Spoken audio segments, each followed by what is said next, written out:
सृष्टि के अनादि कारण विश्वरूप परमात्मा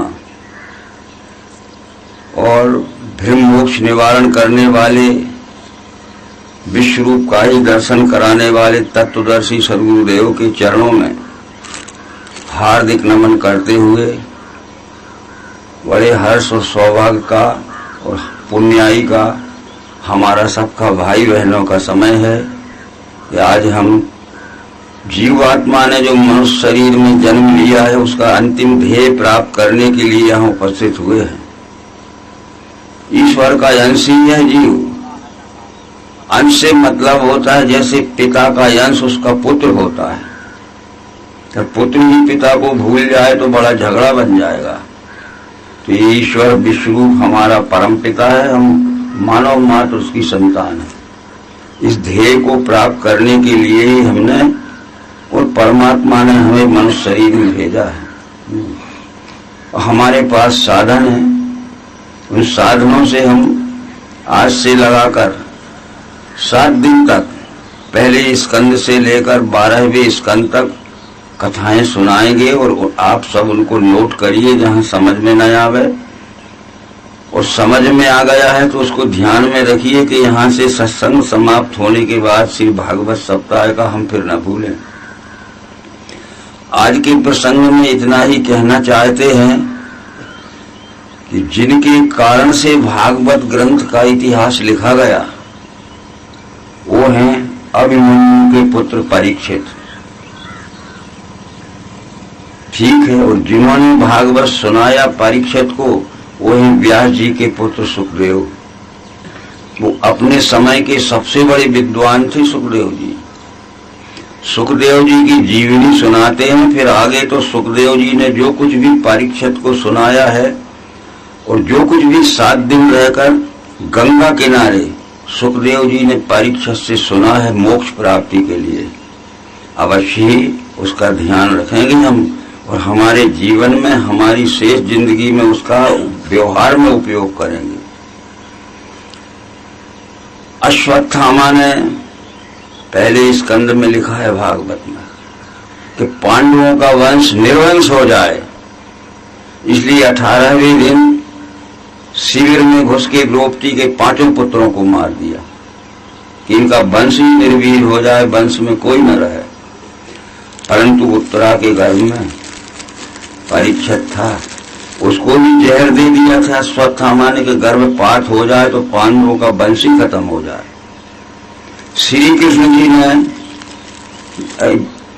अमोघ औषधि देखे जिसको हम कहते रामबाण औषधि है, वो देखे और गर्भपात बचा लिया था।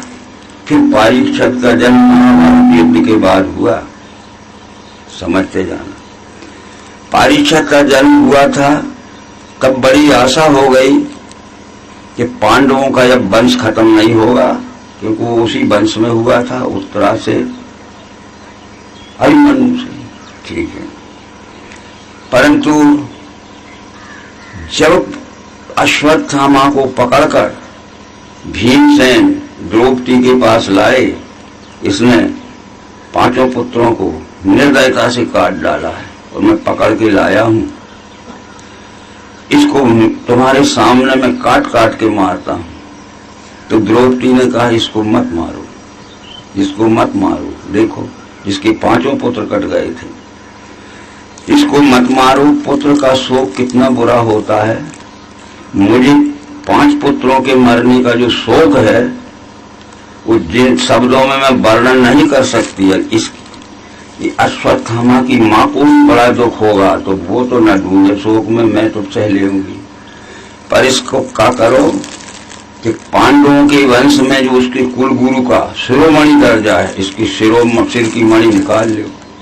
यहाँ अंधविश्वास बताया जाता है कि उसको पकड़ के और इसकी खोपड़ी खोली, वो भीतर कोई मणि रखी होगी, वो निकाल के और फिर ड्रेसिंग कर दिया, और ड्रेसिंग करके कह दिया द्रौपदी ने इसको कह दो आज से हमारे राज्य में इसका कुल गुरु का दर्जा जो शिरोमणि दर्जा है खत्म है, सीमा के बाहर चला जाए।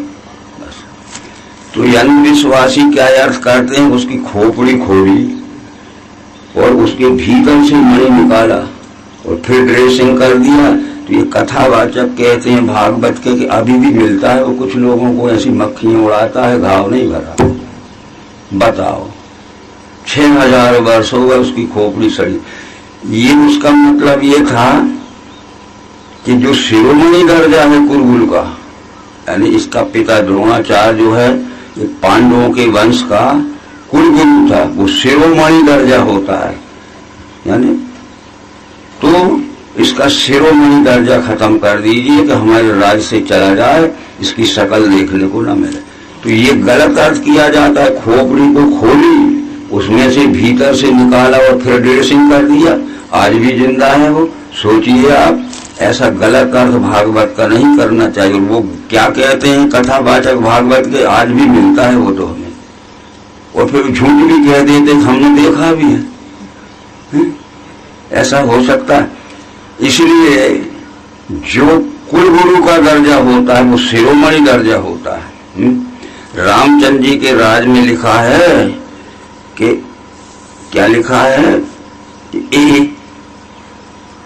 मणिगणपुर नर नारी सुजाति, सुचि अमोल सुंदर सब भांति। मणिगणपुर नर नारी सुजाति, सुचि अमोल सुंदर सब भांति। अरे राम के राज में सब स्त्री पुरुष शिरोमणि मणि हो गए, मणि हो गए। शिरोमणि नहीं लिखा है, मणिगणपुर नर नारी सुजाति।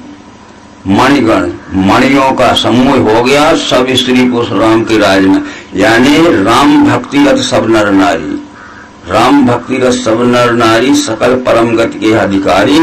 और राम भक्ति चिंतामणि सुंदर, बसंत करोड़ जिनके और अंदर। इसलिए मणि का मतलब है शिरोमणि दर्जा है। जो भक्त अनन्य भक्त हो गया वो जहां बैठा है, चाहे मजदूरी करता हो लेबर की, वह उससे शिरोमणि हो गया, क्योंकि उसके सिर में जो ऊंचे से ऊंचा ज्ञान है विश्व का, वो उसकी बुद्धि में समा गया। बुद्धि में स्थित हो गए, मैं ही संपूर्ण विश्व हूँ, अकंप धारणा बैठ गया द्वेष समाधि से। इस बात को भूल जाइए, न ऐसा हुआ है न हो सकता है। तो ये फिर एक बार समझ लीजिए आप कि जब उत्तरकांड में बताया गया कि रामचंद्र जी का राज हुआ, राम भक्तिरत सब नर नारी सकल परम गति के अधिकारी, और राम भक्ति चिंतामणि सुंदर बसई गरुड़ जिनके और अंदर। मणिगण, मणिगणपुर नर नारी सुजाति। राम के राज में सब स्त्री पुरुष मणियों का समूह हो गए, हीरा मोती का समूह हो गए। इसका मतलब है कि हीरा जन्म मिला अनमोल, फिर तुम कंकड़ क्यों बनता है? परमात्मा प्राप्ति के लिए जो हमारा परम पिता परमात्मा है, ये मनुष्य शरीर में जन्म परमात्मा ने ही दिया है। एक बार को अच्छी तरह समझ लीजिए, तो फिर हम रामायण देखते हैं और वो भागवत से मिलाते हैं। जब रामचंद्र जी के धर्म स्थापना का काम पूरा हो चुका, तो फिर जाना चाहिए। जैसे हमारा 7 दिन में भागवत सप्ताह पूरा हो जाएगा तो जाएंगे अपने अपने से। तो फिर रामचंद्र जी ने समस्त नगर निवासियों को, ब्राह्मणों को और गुरुवर को बुलाया। एक बार रघुनाथ बुलाए, गुरुध्वजपुरवासी सब आए, गुरु भी आए, ब्राह्मण भी आए और नगर के सब निवासी आ गए। और रामचंद्र जी ने आदर से सबको बैठाला और वो सुनाते हैं सबको कि सुनहु सकल पूर्व जन्म में वाणी, कहूं न कछु ममता और यानी। हे ब्राह्मणों, गुरुवर्ग, हे नगर निवासियों, भाइयों बहनों, जो कुछ मैं कहता हूँ ध्यान से सुनना समझना, और हम भी जो कुछ कहते हैं आप अपनी बुद्धि के ध्यान से सुनना समझना है। सुनम सकल पुरजन्मम वाणी, कहूं न कछु ममता और यानी। किसी स्वार्थ के बस में मैं नहीं कह रहा हूँ, ठीक है। फिर क्या कह रहा हूँ, वो क्या कह रहे हैं कि सोई सेवक प्रियतम मम सोई, मम अनुशासन माने जोई। वही मेरा सेवक है, वही मेरा सबसे अधिक प्यारा भक्त है जो मेरे ज्ञान को मानेगा। आप लोग शिक्षित हैं, सोई सेवक प्रियतम मम सोई, ये बात साधारण नहीं थी। ये प्रिय, प्रियतर, प्रियतम, ये सुपरलेटिव डिग्री का शब्द है। यानी वही मेरा सेवक है, वही मेरा भक्त, और दुनिया में सबसे अधिक प्यारा है जो मेरे ज्ञान को मानेगा। सोई सेवक प्रियतम मम सोई, मम अनुशासन माने जो। फिर राम ने ज्ञान क्या दिया जो हमें रामायण मिलता है। कि इस जीव की मंजिल को देखिए, तुम लोग नहीं जानते हो, तुम तो पैदा हुए हो, खाओ कमाओ और मजा करो, विषय भोगो। इस जीव की मंजिल को देखिए, जीव कहाँ कहाँ से आया, कैसे कैसे आया, क्या क्या इसने दुख भोगे। राम बोले, आकर 4,84,000 योनि भर में यह जीव अविनाशी। 4 खानी की 84 लाख योनि में इस जीवात्मा ने कई बार महिलाओं में, देवियों में, कई बार पुरुषों में जन्म लिया और बड़े दुख हो गए। आकर कहते हैं खानियों को, खानियां कितनी होती? 4। उद्भिद जो झाड़ पेड़ हैं, ये जमीन पे होने वाले उद्भिद, ये पहले उद्भिद में था, खूब समझ लेना। इनमें भी जान होती है, झाड़ पेड़ों में, वो भी मरते जीते हैं, वो भी खाते पीते हैं और वो भी फलते फूलते हैं, वो भी बीमार होते हैं। कहीं की एक डाल सूख गई तो कहीं एक हरी रही, जैसे अपन अर्धांग पैरालाइसिस हो जाता है। ये उद्भिद में था, कितना कटा कुल्हाड़ियों में कितनी जो उद्भिद से, उद्भिद में केवल शरीर इंद्रियों का विकास नहीं था, मन और इंद्रियों का विकास नहीं था, पर ये कई जगह खड़ा रहा, पड़ा रहा। पर देखो वो भी खाते पीते हैं झाड़ पे, वो भी मरते जीते हैं, सूखते, वो भी बीमार होते, वो भी फलते फूलते। इंद्रियों और मन का विकास नहीं होता, ये कई जगह खड़े रहते थे, पड़े रहते थे। परंतु उससे उत्क्रांत होकर ये स्वेदज में आया। स्वेदज कहते हैं पानी या पानी के विकार से होने वाले जंतु, जो मगरमच्छ होते हैं, बड़े बड़े मीन पीन पाठीन पुराने, उसमें आया। मछलियों में तो जाल में फंसा फंसा के लाए थे जब हम स्वेदज में थे, और बाजार में मछलियों को काटा गया था, खाया गया था, उनके पानी से छुड़ाया गया था, जो उनका घर था, निवास। ठीक है, वहां इंद्रियों का विकास हो गया, धीरे धीरे चलने लगे स्वेदज, अपने मुंह से खाने लगे, वो में खड़े थे एक जगह। तीसरी खानी में आए हम अंडज में। अंडज कहते हैं किसको? जो अंडा से पैदा होते हैं। कुछ जमीन में होते हैं जो अंडा से पैदा होते हैं, कुछ पक्षी होते हैं, कौवे, मुर्गी, मोर, बतख आदि। तो देखो मुर्गियों की क्या हालत होती है, वे कबूतर पकड़ के खाए जाते हैं। तो हम भी मुर्गी मुर्गा होती थे, और हमें यहाँ भी होंगे मुर्गियों के बड़े बड़े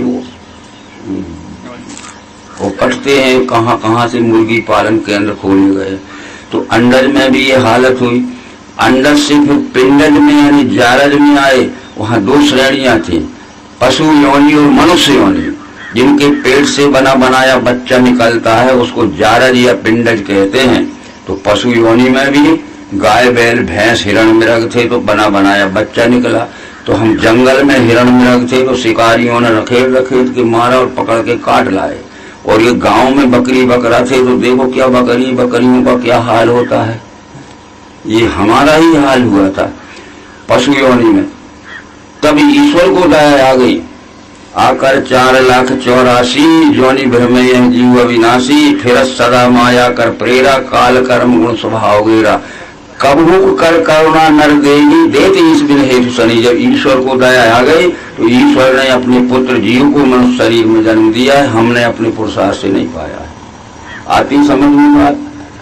अरे कब मुख कर करुणा नर देही, देते इस बिन हेतु। जब ईश्वर को दया आ गई तो बहुत मुर्गी मुर्गा हिरण मिरग बने और बकरी बकरा बने, तो खूब काट काट के खाए गए थे। तुम्हें क्या होश है इसका?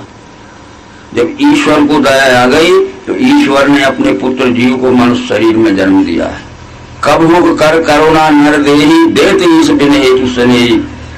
बड़े भाग्य मानुष तन पावा, सुर दुर्लभ सदग्रंथन गावा। साधन धाम मोक्ष कर द्वारा, ये मनुष्य शरीर साधन संपन्न हो गया। ये धाम, ये घर तो शरीर है, इसमें हमें 8 साधन मिल गए। उद्भिज का शरीर था, स्वेदज में इंद्रियां मिली 5, कानात त्वचा जीव नासिका।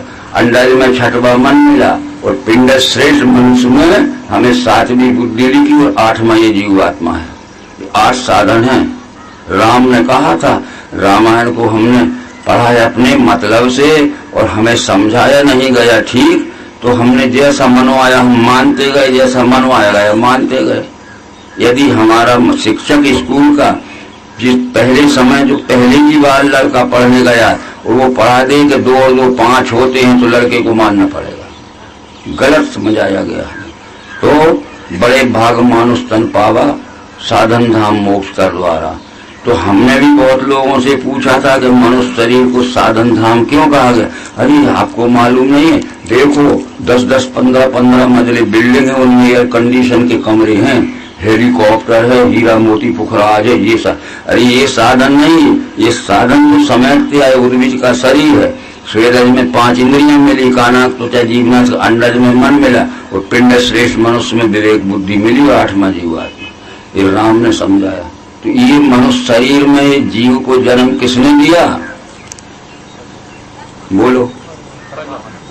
फिर हम भूल गए उसको, न बोलने देता तो फिर मुर्गी मुर्गा और बकरी बकरा बनते ही रहते, काय को भूल गए। नहीं तो अब वो कहते हैं कि नर तन पाए विषय मन देहि पलट सुधा से, यानी ये साधन संपन्न मनुष्य शरीर जो ईश्वर ने दिया है, हमने अपने पुरुषार्थ से नहीं, फिर उस ईश्वर को भूल जाओगे तो पलट लौट के फिर कुत्ता कुत्ती और मुर्गी मुर्गा और बकरी बकरा बनोगे, फिर कटोगे।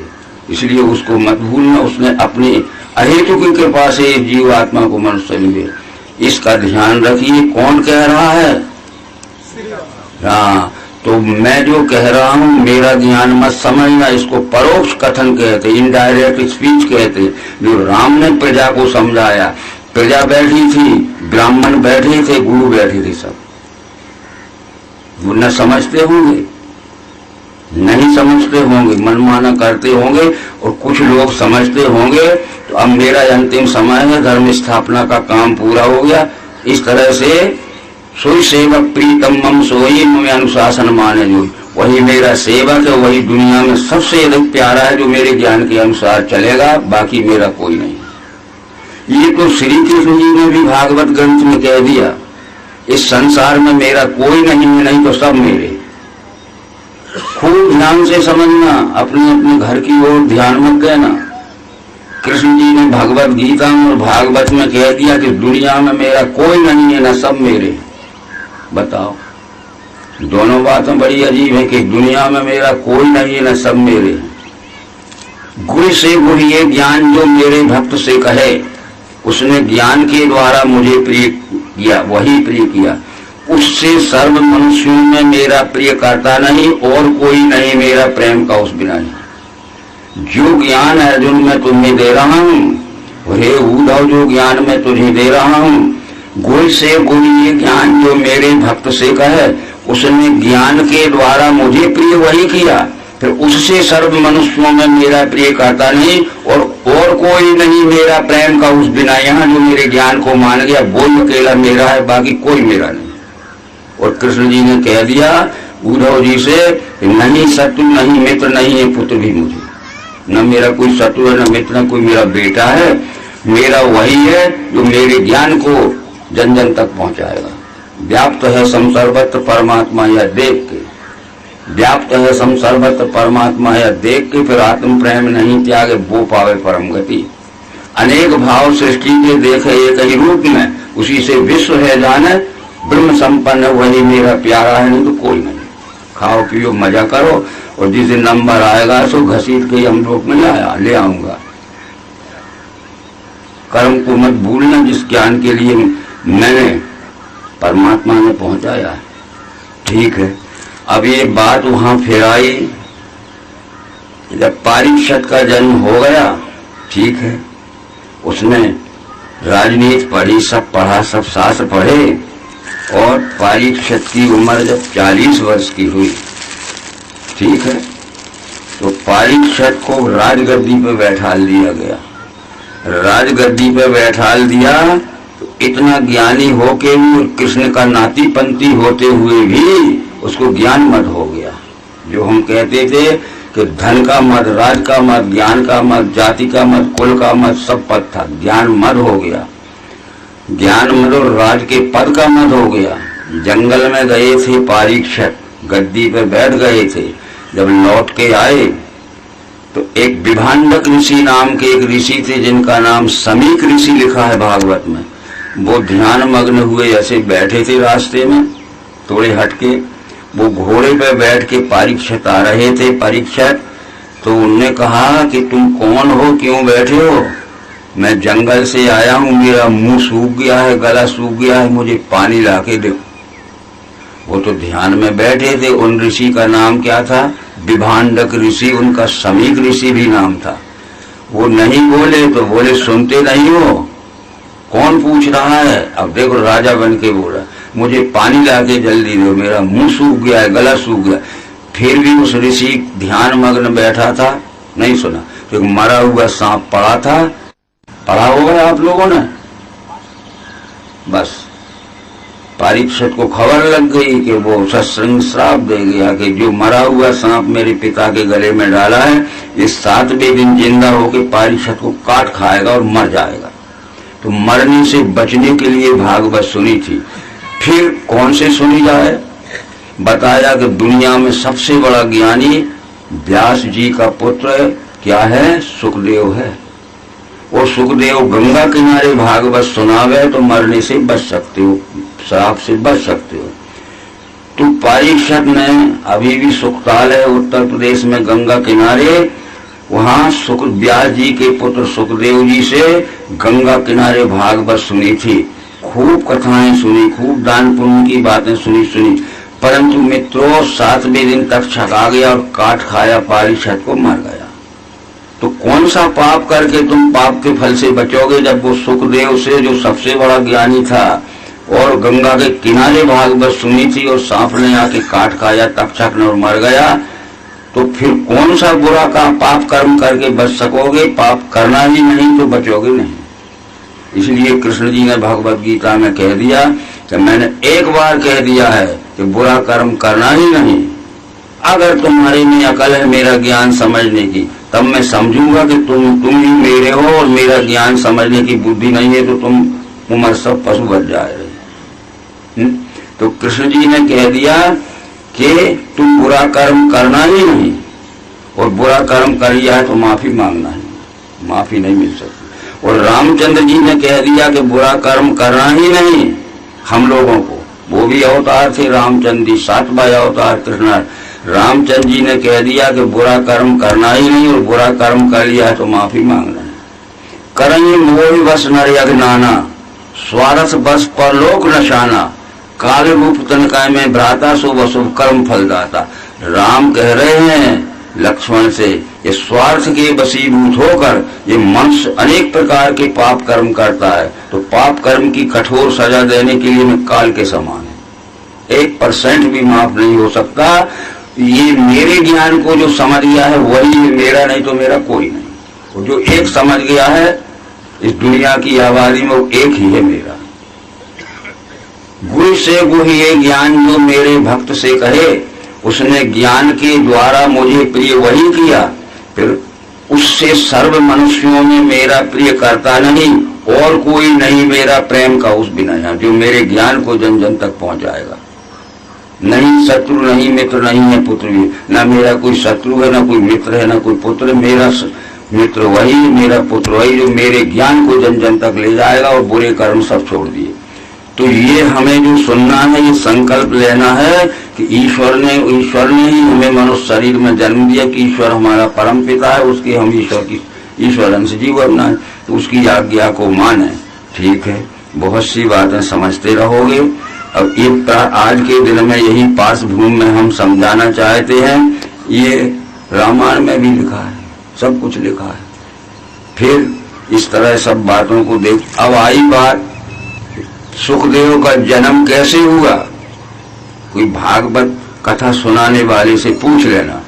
वो कहते एक झाड़ में एक खुट थी, पोल थी, उसमें सुआ ने एक अंडा धरे थे। वो कथा सुनते सुनते वो सुआ सुखदेव बन गया। नहीं, ये वायु पुराण में, ब्रह्म पुराण में लिखा है, जब महामुनि व्यास जी युगों युगों का इतिहास खोजने के लिए भारतवर्ष में घूम रहे थे, तो जहाँ रात हो जाती थी वहां वे रात्रि विश्राम करते थे, आगे फिर चलते थे खोज करने के लिए कौन स्थान पे कब कौन हो गया है, किसने क्या धर्म किया है, कितना प्रभाव किया है। तो ये भारतवर्ष में युगों युगों का इतिहास खोजने के लिए सुखदेव के पुत्र व्यास जी जब भारत भ्रमण कर रहे थे, तो फिर जहाँ रात्र हो जाती थी वहां रात्रि विश्राम करते थे, और सवेरे फिर आगे चले जाती थी अपनी डायरी लेके। और इस तरह से उन्होंने भारत भ्रमण करके युगों युगों का इतिहास खोजा और लिखा, जिसके परिणाम स्वरूप 18 पुराण लिखे उन्होंने, पूरा भारत भ्रमण करके। ठीक है, परंतु उसमें लिखा है वायु पुराण में कि ये जिस दिन रात्रि एक स्थान में ठहरे थे, वहां एक सुंदर तरुणी थी, बहुत तरुण थी, यानी नई उम्र की 20-22 वर्ष की बहुत खूबसूरत सुंदर तरुणी थी। तरुणी यानी तरुण अवस्था की एक महिला। उस दिन नाइट हाल्ट वहां किया था, और नाइट हाल्ट वहां किया था, रात्रि विश्राम किया था, दूसरे दिन आगे बढ़ना था। उससे संग हो गया, और फिर घूमते घूमते वो वर्षों में फिर उस स्थान से लौटे थे। एक ही वर्ष में 2 वर्ष में भारत का इतिहास नहीं खोज पाए। उसकी गोद में एक बच्चा बैठा था। बोले ये देवी किसका है? अरे बोले आप ही का तो है, आप ही तो रहे थे पहले यहाँ, आप ही का तो है, गोद में बैठ। तो कहते 12 वर्ष में प्रकट हुआ वो सुखदेव के गर्भ में से, 12 वर्ष पेट में बैठ। वो 12 वर्ष के बाद वो लौटे, उसी स्थान से घूमते और इतिहास संकलन करते। तो बच्चा बैठा था उसकी गोद, ये किसका है? बोले आप ही का तो है, आप ही तो यहाँ रहे थे पहले। तो वो उसका नाम फिर क्या रखा? पुराण में लिखा है बटुका देवी, यानी बाट चलते हुए, इतिहास खोजते बाट जानते, बाट चलते हुए वहां उसके यहाँ रात रहे थे, और उससे संग हो गया था सुंदरता के कारण। तो उसके गर्भ से पैदा हुआ, माँ का नाम था बटुका देवी, और उसका नाम सुखदेव हो गया। खुट्ट से नहीं निकला सुगा, सुखदेव, सुगा का पेरेंट्स को हम सुख कहते हैं। ये बातें इतिहास को खोजना पड़ेगा। धर्म के इतिहास से जो बेखबर हो जाएगा, तो धीरे धीरे आदमियत को खो के खर हो जाएगा। धर्म ईश्वर नाम पर ये मत पंथ भ्रम फैला रहे, धर्म ईश्वर नाम पर कितने मत पंथ ये भ्रम फैला रहे। कहने वाले स्वप्न में है, सुनने वाले सो रहे। अरे हम कहने वाले जब खुद ही भ्रम में पड़े, भ्रम यानी स्वप्न है, और सुनने वालों को कुछ समझ में नहीं आता, या सोया हुआ आदमी कुछ नहीं समझ, लौट के जाओगे क्या सुन आए, एक कहीं कहोगे बहुत अच्छा था। अरे एक आध बात तो बताओ, अरे बहुत अच्छा था, एक आध बात बहुत अच्छा था। जैसे सोए हुआ आदमी कुछ नहीं समझ, भीतर तो ज्ञान घुसा ही नहीं है, जैसे हमारी बुद्धि सो गई थी। ये सब बातें थी। अब बात क्या थी कि फिर जब पारीक्षद ने शराब सुनी, ये 7वें दिन तक सब काट खाएगा, मर जाएगा, समझ गए। तो फिर क्या किया पारीक्षद ने? उससे बचने के उपाय किए। दूसरी बात ये थी, एक घोषणा परीक्षक ने फिर कर दी, परीक्षक ने, कि कलयुग मेरे राज्य में नहीं रह सकता। भागवत, मैं सत्ता पे बैठ गया हूँ, मैं गद्दी पे बैठ गया हूँ, और कलयुग प्रवेश करने वाला है, द्वापर खत्म हो गया है, तो कलयुग मेरे राज्य में नहीं रह सकता। कलयुग घबरा गया, अरे ये क्या कह रहे हैं कि मेरे राज्य नहीं रह सकता। तो कलयुग ने आके हाथ जोड़े कि ऐसा तो करो कि आपका राज तो सूर्य के उदय से अस्त तक है, जहाँ सूरज उगता है, जहाँ डूबता है, तो मेरे रहने के लिए तो थोड़ी सी जगह दोगे, थोड़ी सी जगह तो दोगे रहने के लिए, और गुजर बसर के लिए तो कुछ दोगे, बस मैं कर लूंगा। तो पारीक्षद ने कहा कि नहीं दूंगा, नहीं, दया करो, जब मैं पैदा ही हुआ हूँ तो मेरे रहने के लिए थोड़ी सी जगह दे देना, और गुजर बसर के लिए कुछ। बोले सोना में रहो। 5 बातें बताई थी भागवत में लिखा। 5वीं बात थी कि गोल्ड रहते सोने में रहो। तो कलयुग हंसने लगा, हंसने लगा। बोले क्यों हंसते हो? बोले सोना तो तुम्हारे मुकुट में लगा, अब सिर पे बैठ गया। ले ऐसा है, सोना तो तुम्हारे मुकुट में लगा है, और तुमने कहा कि सोने में रहो और गुजर बसर करते रहो, तो तुम्हारे सिर में मुकुट में लगा है, सिर में मुकुट लगा, उसे सिर पे बैठ गया। बस इसलिए उनको ज्ञान मद हो गया और राज का पद मद हो गया। ये सारी बातें यहाँ से शुरू होती हैं, और सुखदेव का जन्म भी हमने आपको बता दिया। इन गपशप बातों में जो इतिहास पढ़ा ही नहीं है, वो कुछ भी बनवा दे हम आपको, और हम कुछ भी मान ले। इसलिए धर्म का सनातन इतिहास खुद देखिए आप, और स्वयं व्यास जी ने सब लिखा है। इसके बाद यह हुआ, इसी पहले स्कंद में बस बात आई है कि जब महाभारत युद्ध के समय जो कौरवों पांडवों का युद्ध हुआ था। पिता में भीष्म नाम से, ये इनके दादा थे, आजा ग्रैंडफादर थे, कौन के? अर्जुन आदि थे। तो भीष्म पिता में का और अर्जुन का युद्ध हुआ 5-6 दिन। उसमें अर्जुन घबरा गया, इनको विजय नहीं कर सकते। तो कृष्ण जी ने समझाया और बहुत भी कुछ किया, पर जब कुछ दिन के बाद भीष्म पितामह ने अर्जुन को थकित कर दिया, तो कृष्ण जी ने कहा कि उपाय मैं बताता हूं तुम्हें, घबराओ मत। मैंने तो कहा था कि न मारते श्रेष्ठ गुरुजनों को भिक्षावृत्ति यहाँ लाभदायी। मेरे गुरु द्रोणाचार्य हैं, कुल गुरु द्रोणाचार्य हैं, मेरे कुल पूज्य भीष्म पितामह हैं। इन दो को मैं नहीं मारूंगा और आपकी सब बात मान लूंगा। न मारते श्रेष्ठ गुरुजनों को भिक्षावृत्ति यहाँ लाभदायी, मारू गुरु तो रस्से लपेटे वे काम हो जाए, यही मिलेगा। आपकी सब बातें मान सकता हूँ, मनो पितामह भीष्म मेरे कुल पूज्य हैं और गुरु द्रोणाचार्य मेरे कुलगुरु, इन पे हथियार नहीं चलाऊंगा, नरक में जाना पड़ेगा। तो कृष्ण जी ने कहा था कि इनको पहले मारना पड़ेगा। ये यहाँ से गीता शुरू होती है, यहाँ से गीता शुरू। क्यों मारना पड़ेगा? ये सब बात महाभारत में आई थी कि ये पहली बार पांडवों ने जब जुआ खेला तो पांडव हार गए। तो ये फैसला ये हुआ पंचायत में, ये 12 वर्ष वन में रहें और लौट के आएंगे तो इनका आधा राज वापिस कर देंगे। ठीक बात है। परंतु फिर शकुनी ने बुलाया युधिष्ठिर महाराज को जुआ के लिए, और जब दोबारा जुआ खेला तो फिर हार गए युधिष्ठिर। युधिष्ठिर ने कहा कि हम चारों भाइयों की सेहत में 5वां जुए के दांव पे बैठ गया, और शकुनी ने 5 फेंका, 5, तो ये युधिष्ठिर चारों भाइयों की सेहत हार गए।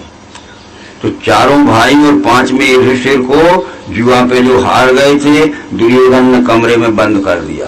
अब कमरे में बैठे बैठे युधिष्ठिर कहते हैं कि मैंने द्रौपदी जुए के दांव पे रखी। बस बात यहाँ अटक गई, ध्यान से समझना। तो द्रौपदी ने कहा कि मुझे नामंजूर है, यदि मैं उनकी संपत्ति थी तो फिर मुझे अलग से दांव पे क्यों रख रहे? और जब वो चारों भाइयों की सेहत महाराज युधिष्ठिर हार गए तो बची हुई द्रौपदी को वो जुए के दांव पे रखने के अधिकारी है नहीं, इसकी पंचायत कराऊंगी। तो पंचायत जोड़ी थी द्रौपदी ने। वो पंचायत में गुरु द्रोणाचार्य थे, भीष्म पितामह थे, और पंचायत बड़ी जोरदार थी। और द्रौपदी जानती थी कि हर प्रकार से दुर्योधन मुझे हड़प करना चाहता है। उसका कहना था कि पूरा राज ले ले, मैं पांडव मनों के लिए द्रौपदी दे दें। तो उसने द्वारका में रहने वाले श्री कृष्ण को भी खबर दी थी कि मैंने पंचायत के लिए तिथि निश्चित कर ली है, आपको आ जाना पड़ेगा, नहीं मेरी दुर्गति हो जाएगी। तो श्री कृष्ण जी द्वारका से आके, भारत की राजधानी हस्तिनापुर था, तो राजधानी में रक्षित राज था द्वारका, उसमें रक्षित राज के लोग अपना स्थान बनाते। जैसे आज दिल्ली में भारत की राजधानी है, तो हमारा उत्तर प्रदेश भवन बना होगा, मध्य प्रदेश भवन बना, गुजरात भवन बना है, महाराष्ट्र भवन बना है, सब। और जो यहाँ का गवर्नर जाएगा या मुख्यमंत्री जाएगा वो गुजरात का गुजरात भवन में ठहरेगा, MP भवन में ठहरेगा, और फिर जहाँ मीटिंग होगी वहां जाएगा उनका। तो ये हस्तिनापुर भारत की राजधानी था, और राजधानी के अंतर्गत ये द्वारका रक्षित राज था। तो वो आगे द्वारका भवन में ठहरी थी, द्वारका से नहीं आए थे उड़ के। और जो तिथि निश्चित थी उस दिन द्रौपदी को बुलाया गया। द्रौपदी आके सभा में खड़ी हुई, क्या कहना चाहती हो? तो द्रौपदी ने कहा कि मैं पितामह भीष्म जी से प्रार्थना करती हूँ, जब महाराज युधिष्ठिर चारों भाइयों के सहित जुए पे बैठ गए और हार गए, और जो दुर्योधन के हो चुके, तो बची हुई द्रौपदी मुझको जुए के दांव पे रखने के अधिकारी है नहीं। आप बता देंगे पितामह भीष्म का आप कुल पूज्य हैं, तो मैं आपकी बात मानूंगी। पढ़िए भारत में क्या कहा भीष्म ने, क्या कहा, पढ़ते हो कभी? ये सिर पे हाथ रख के कहते हैं कि बेटी मैं क्या करूं, मेरी अकल काम नहीं देती है, यही कहा। इतने में वो दुर्योधन कह रहा है दुशासन से कि वो बैठा है द्वारका भवन में, समय के पहले मैंने सभा बुला ली थी, आ जाएगा तो काम नहीं बनेगा। दुशासन से कहा जल्दी कपड़े खींचो, नग्न करो, मेरी गोद में बैठा है। तो गुरु द्रोणाचार्य से प्रार्थना की कि आप कुलगुरु हैं, आप बता दीजिए कि महाराज युधिष्ठिर मुझे जुए के दांव पे रखने के अधिकारी है नहीं, हराएंगे। तो वो तो बोला ही नहीं, नीचे को देख के रह गया। इतने में 1-2 मिनट की देर हो जाती तो वो बस खींच ही गया था, उसको नंगी हो जाती और पितामह भीष्म उसको नंगी देखना चाहते थे बहू को, और गुरु द्रोणाचार्य नंगी देखना चाहते थे। इस शिकायत बाद में द्रौपदी ने की कि बूढ़े इतने बसीबस हो गए दुर्योधन के, ये पितामह भीष्म मुझे नंगी देख, ये नहीं कह सके कि खबरदार दूसरी सजा दो द्रौपदी के ऊपर, कपड़े मत खींचो, जेल में डाल दो, भूखी रखो। तो ये बूढ़ा भीष्म पितामह मुझे नंगी देखना चाहते थे और ये गुरु द्रोणाचार्य मुझे नंगी देखना चाहते। इतने में कृष्ण जी आके झपटे को जोर से चिल्लाई कि आप बैठे हुए द्वारका भवन से, मैं यहाँ द्वारका से नहीं आए थे जो गप मप मारते हैं, और कितने ही के खरीद देना। तो और आधी दूर तक आ चुके थे जहाँ द्वारका भवन से, देखा कि वो खींच रहा था, बस 2 मिनट की देर होती उसकी साड़ी गिर जाती, नंगी हो जाती। तो कृष्ण जी ने आके तेजी से कहा खबरदार दुशासन, अगर आगे हाथ बढ़ाया तो तेरा सिर कट के धूल में लौटेगा। अरे दुशासन ने जब देखा तो कृष्ण की आंखों में खून बरस रहा था, उसके हाथों में ऐसा लगता था कि वो वहीं से हाथ इतने जोर से फटराट के गिर पड़, उसके हाथ अपने आप सुकड़ गए। अगर उसका हाथ बढ़ता तो कृष्ण ने आके सिर काट देते, धूल में लौटा, अपने आप सुकड़। अब हम कहते हैं कि इतनी दुनिया की साड़ियां आई कि वो ना अहमदाबाद में और बम्बई के मेल में बची। अब हमने ही किसमें मनगढ़ंत कथा जोड़ी, इसको अंग्रेजी में फेबल कहते हैं, दंत कथा। देखो ये झूठी कथा जोड़ी इस भागवत को बढ़ाने के लिए। क्या जोड़ी? एक बार द्रौपदी कृष्ण जी के, ये झूठी कथा जोड़ी है, जिस झूठी कथा को मानते अपन। एक बार द्रौपदी पौनाई को गई थी, कहाँ? कृष्ण जी के यहाँ। तो ये तो पांडवों की रानी थी और कृष्ण जी भी राजा की बतौर थे द्वारका के। तो पौनाई को गई थी, तो हम अपनी रानियों का परीक्षा लेने के लिए कृष्ण जी ने अपने हाथ की अंगुली में खरोंच मार ली, उसमें खून ढलक रहा था, ऐसा लगा था कि घाव हो गया।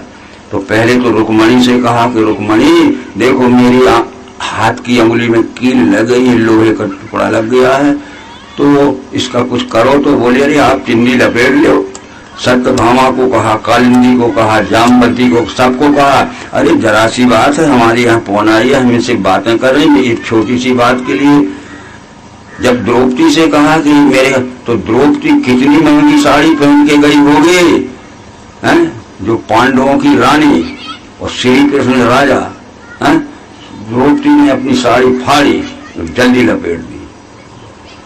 तब कृष्ण ने कहा कि द्रौपदी इसके बदले में जब मौका आएगा तो मैं कार्य चुका दूंगा।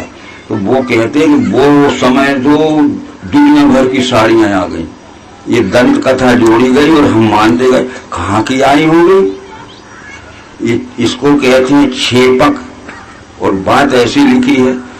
दूसरी बात ये थी कि इन सब बातों का ध्यान रखते हुए, और जब दूसरी बार जुआ खेला था युधिष्ठिर ने, दूसरी बार जाना ही नहीं था उसको, पर शकुनी ने धोखे से बुला लिया और फिर जुआ खेला। अब की बार एक बात हो गई उसमें कि ये पांचों भाई हार गए, बची द्रौपदी। तो कमरे में बैठे बैठे कह रहे युधिष्ठिर के मैंने द्रौपदी गांव पे रखी। ठीक है, तो ये 2 समस्याएं फिर आई।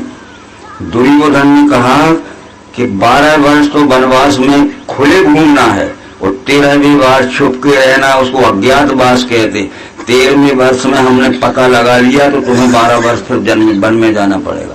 तो 13 वर्ष के बाद आए पांडव लोग, तो दुर्योधन ने झूठा कह दिया कि 13 वर्ष पूरे नहीं हुए, 12 तो खुलासा घूमो, 13 वर्ष छुप के घूमो, हमने पता लगा लिया। तब फिर पांडवों ने कहा कि भाई इसका हम फैसला करवाएंगे। तो दुर्योधन ने कहा कि पितामह भीष्म जी जो फैसला कर लेंगे हमें मंजूर है। तो भीष्म जी ने जो फैसला किया था और दुर्योधन को बता दिया था कि 13 वर्ष 6 महीने में आए हैं, तुम झूठा मत कहो कि 13 वर्ष के अंदर आए। तो भीष्म की बात नहीं मानी थी, कौन ने? दुर्योधन ने। और तो उसकी तरफ से ये धनुष तान के क्यों खड़ा है? अरे भीष्म ने ये फैसला किया था कि 13 वर्ष और 6 महीने में आए हैं, और तुम कहते हो 13 वर्ष के अंदर आ गए। और भीष्म ने फैसला किया पिता में भी, तो भी नहीं मानी। जब तेरी बात नहीं मानी दुर्योधन ने, तो फिर दुर्योधन की तरफ से हथियार लेके क्यों खड़ा? कहता है इसको कुल पूजू को नहीं मारूंगा। ऐसा है कुल पूजू? बहुत सी बातें इसमें होती हैं। इसलिए मधुसूदन ने कैसे युद्ध में भीष्म द्रोण को करूं प्रहारी योग पूजा के अनुसूदन। मैं आपकी सब बातें मान सकता हूँ, पर मैं पिता में भीष्म को, ये मेरे कुल पूज्य हैं, और गुरु द्रोणाचार्य मेरे कुलगुरु, दो को नहीं मारूंगा। बाकी सब बातें मान सकता हूँ। क्यों? भीष्म ने जब नहीं मानी दुर्योधन की बात, तो दुर्योधन, अरे 13 वर्ष 6 महीने में आए हैं, ये फैसला किसने किया? तुम लोग सिर हिला रहे हो। किसने किया? और फिर दुर्योधन ने क्यों नहीं माना? और दुर्योधन ने ही पितामह भीष्म से फैसला करवाया था। जब पितामह भीष्म ने किया हुआ फैसला दुर्योधन ने नहीं माना, तो ये देखो क्या कर रहा है, अन्याय कर रहा है। तो इस तरह से ये दोनों पहले मारने योग्य। तो इस तरह से ये बातें सब हुई। और आगे की बात यह है कि ये पहले स्कंद में ये बातें आएंगी। जब अर्जुन थकित हो गया कि अब मैं विजय नहीं कर सकता, मैंने तो कहा था कि मधुसूदन में कैसे युद्ध में भीष्म द्रोण को करूं प्रहारी योग पूजा के अरिसूदन, न मारते श्रेष्ठ गुरुजनों को भिक्षावृत्ति है यहाँ लाभदायी। मैं पिता में भीष्म को, ये मेरे कुल पूज्य हैं, और द्रोणाचार्य मेरे कुलगुरु, इनको नहीं मारूंगा, भीख मांग के जिंदगी व्यतीत कर लूंगा। तो एक बात फिर आई थी जो कृष्ण जी ने संकेत कर दिया था। जब अर्जुन ने कहा था कि मध्य में सैन्य के दोनों मेरा रथ खड़ा करो, जो लोग मैं देखता हूँ रण में खड़े हुए वीर, जो युद्ध इच्छा के लड़ूं मैं किनसे, यहाँ दोनों सेनाओं के बीच में ले चलकर मेरे रथ को खड़ा कर दो। मैं अपनी आंखों से खुद ही देख लूंगा कि दोनों पक्ष में कौन से मेरे प्रेमी हैं, कौन से मेरे विरोधी हैं।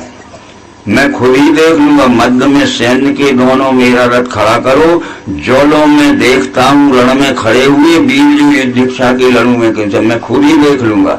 तब कृष्ण जी ने क्या किया? मध्य में सैन्य के दोनों रथोत्तम खड़ा किया, अपना रथ बढ़ाया और दोनों सेनाओं के बीच में रथ खड़ा कर। अर्जुन देख ही नहीं पाया, और कृष्ण जी ने कह दिया कि बोले पार्थ ये देखो भीष्म द्रोण महारथी। अरे अर्जुन तो देख ही नहीं पाया, उसने कहा था मैं खुद ही देख लूंगा कि कौन कौन मेरे हितैषी है, कौन कौन मेरे विरोधी। तो मध्य में सैन्य के दोनों रथोत्तम खड़ा किया और बोले भारत ये देखो भीष्म द्रोण। तो इस सबको क्यों देखा? भीष्म को द्रोण को देख ले, पहले तो इन्हें मानना पड़ेगा। बोले पार्थ ये देखो भीष्म द्रोण महारथी, और फिर फौज के सभी राजा पिछलग्गू इनके खड़े हैं। सब समझ में आती है, इनको पहले मारना पड़ेगा।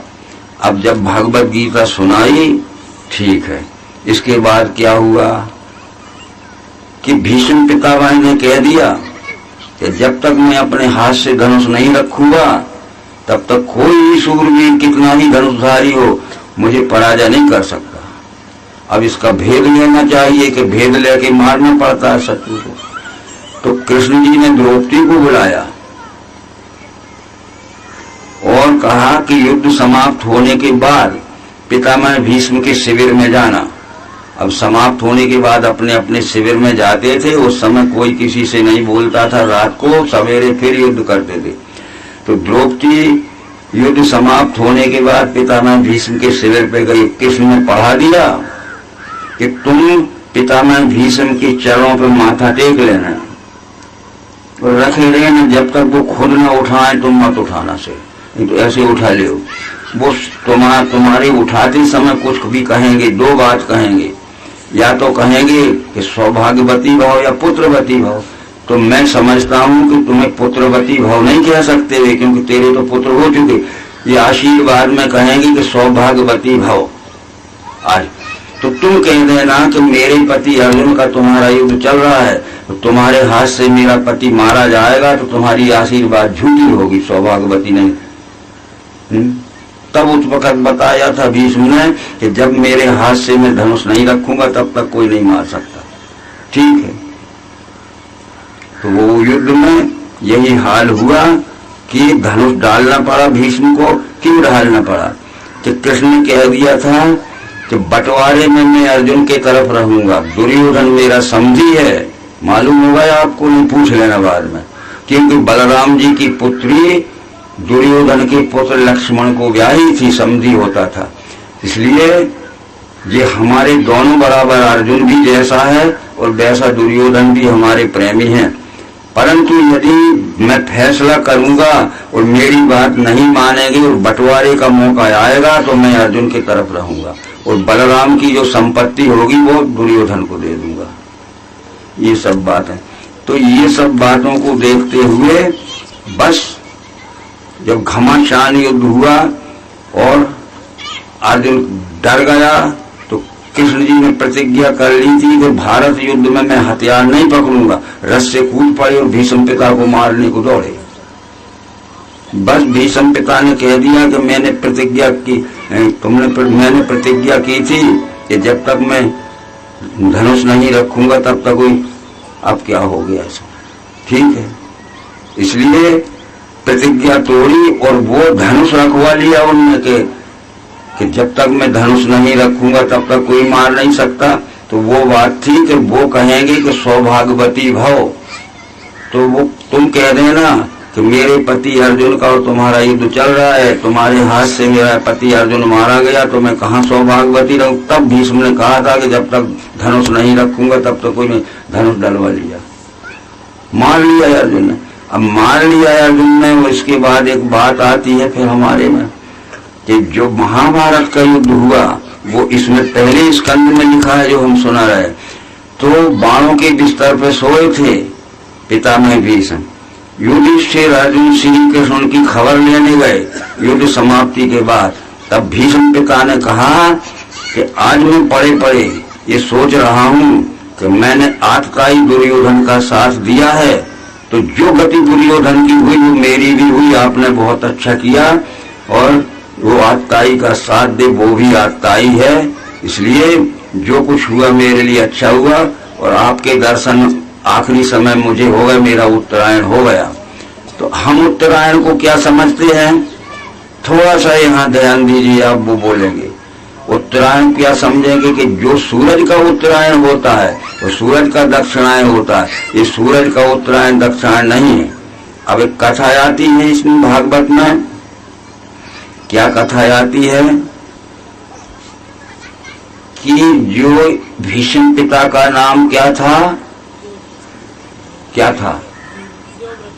देवव्रत। तुम कुछ नहीं पढ़ते, वो देव को बोल रहे। देवव्रत नाम था, देवव्रत। देवव्रत की माँ का नाम गंगा था। वो देह त्याग हो गया उसका।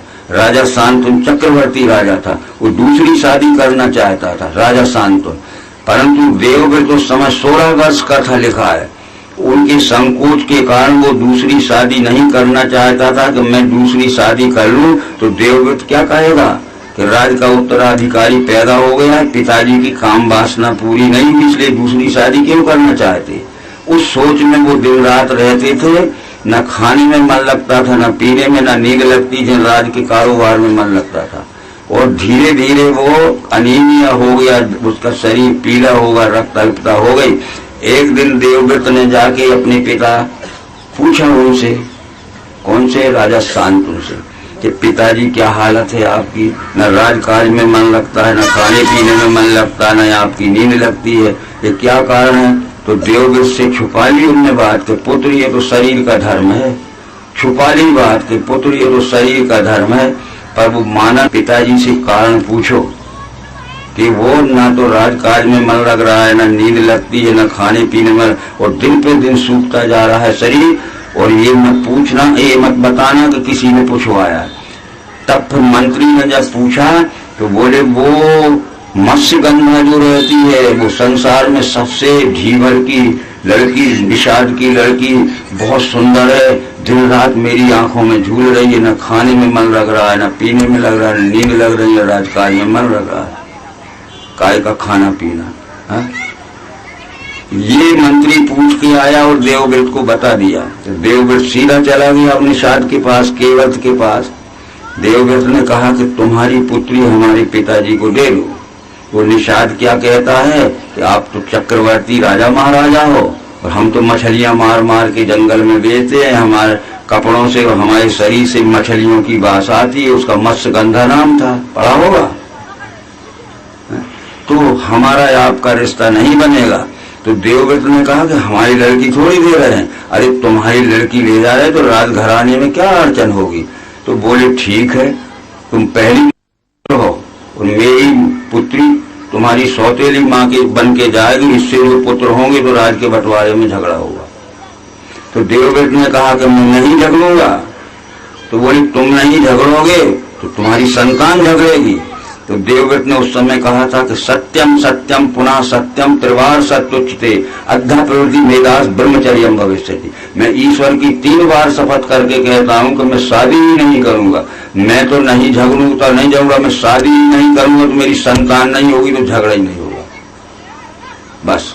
तो ये देह शरीर इच्छा मरणी नहीं थे, काम इच्छा मरणी थे। वो हमारी काम इच्छा नहीं मरी तो समझ लेना कि भक्ति में 1% नंबर नहीं लगेगा।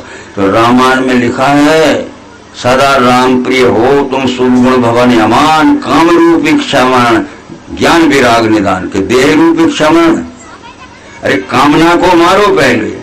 कृष्ण ने भगवत गीता में कह दिया, जब अर्जुन ने पूछा स्थित प्रज्ञा से स्थित बुद्धि प्रज्ञा से ज्ञानी की पहचान क्या, कहो केशव जी वो क्या कहे कैसे रहे चले।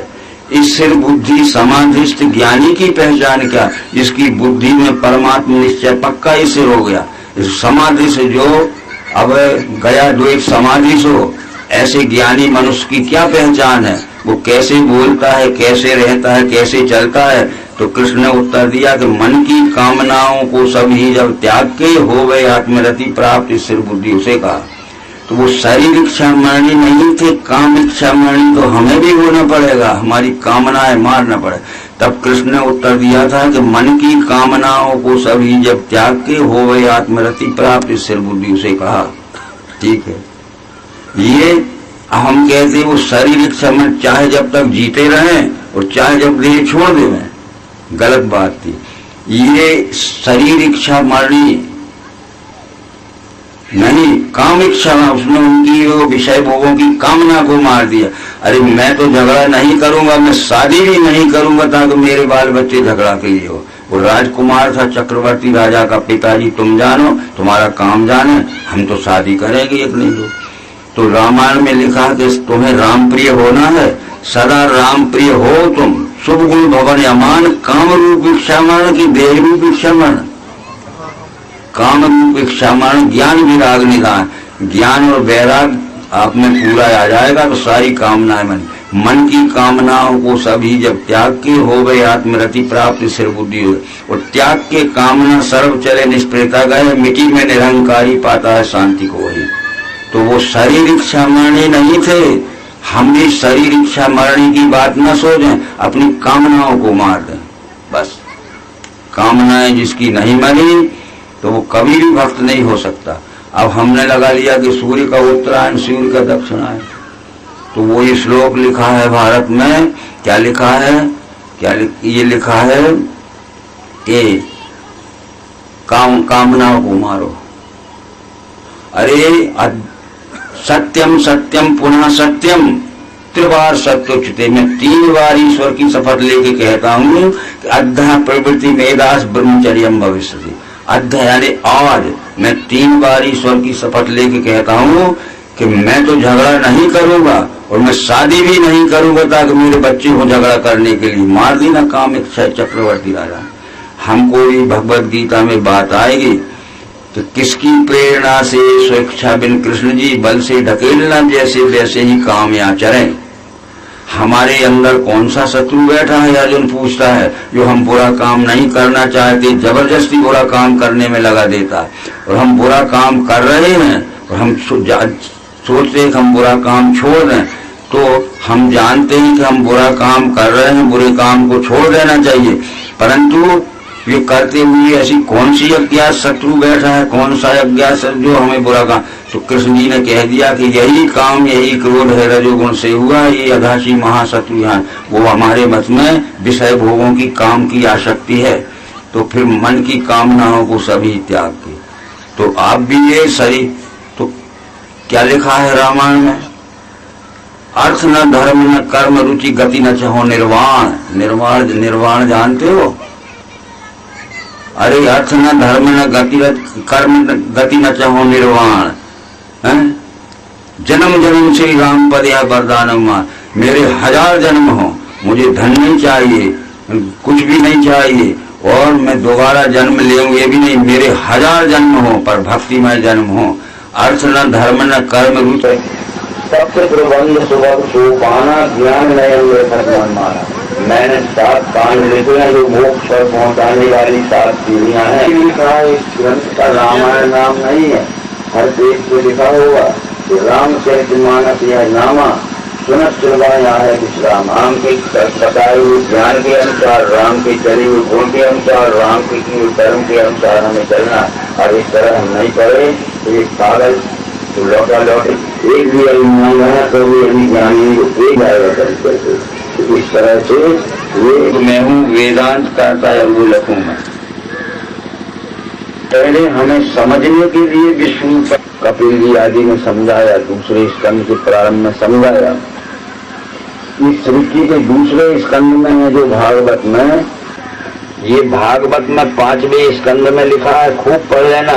तो विष्णु के पुत्र का नाम ब्रह्मा है, ब्रह्मा के पुत्र का नाम शंकर है जिसको पार्वती ब्याही थी।